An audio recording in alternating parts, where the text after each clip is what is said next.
আসসালামু আলাইকুম। এটা কি বলেন তো? এটা হলো পাহাড়ের বনমোরগ। এটা সবাই চিনে না। এটা শুধু তারাই চিনবে যারা পাহাড়ে এসে কোনোদিন থেকেছে।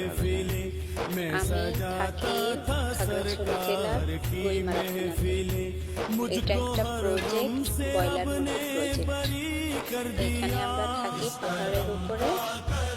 তো এটা আমার হাজব্যান্ড এক সকালে ধরছে।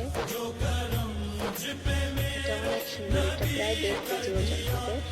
এগুলো উড়ে যায়, মানে এক টিলা থেকে আর এক টিলায় ওড়ার ক্ষমতা রাখে। আমি যদি এটাকে ছেড়ে দিই, আমি আর কখনো এটা ধরতে পারবো না। আমি কেন কেউ ধরতে পারবে না। সো এটাকে এই যে কেমন,